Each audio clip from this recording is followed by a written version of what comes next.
After yesterday, how far do you think Justin Herbert can take the Chargers? Far. I mean, I think that the important thing to understand about the Chargers is that we love the Herbert situation, but they're a really well-rounded team when healthy.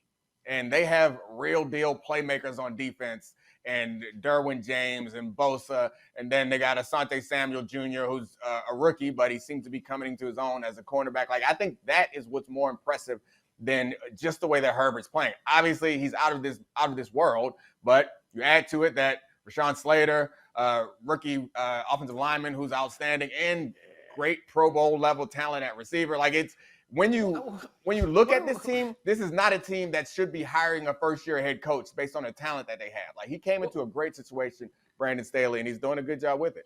Wait, hold on. You guys are crediting cornerbacks, and you mentioned an O-lineman, and Gojo got all happy in his box. Like, no, Justin Herbert.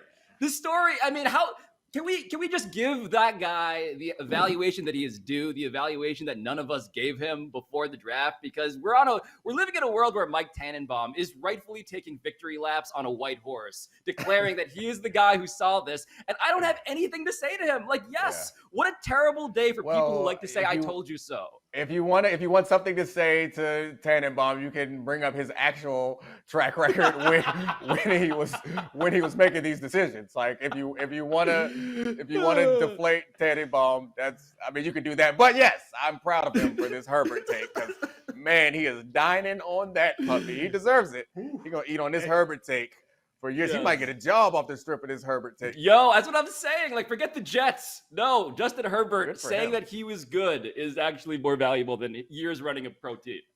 Oh, yeah. Listen, the Stugatz is strong in him. Take that one, amplify it when you're right, shudder it away when you're wrong. Do what all the rest of us do. He was just more right about this one than anyone could have possibly imagined here. I will say, though, speaking of Brandon Staley, a large part of the reason he was brought over is because Anthony Lynn, while a great person and a great coach in a lot of ways, made a lot of very suspect decisions in key moments last year. And credit to Brandon Staley, when it's come to the coaching decisions in a lot of key junctures this season, he has been willing to go for it on 4th and short from his own 24, to go for 2 in certain spots, even when it didn't fully make sense to us here, to have the wherewithal at the end of game to try and make sure everyone stays in bounds before the Browns somehow one-up them with Kevin Stefanski's crew pulling dudes into the end zone. Like, that was the good decision-making in football Olympics on display from two teams that we would not have said that about ever before in the last decade of these teams. So the point of those good decisions is that over the course of time, it's going to average out to be in your favor more often than not.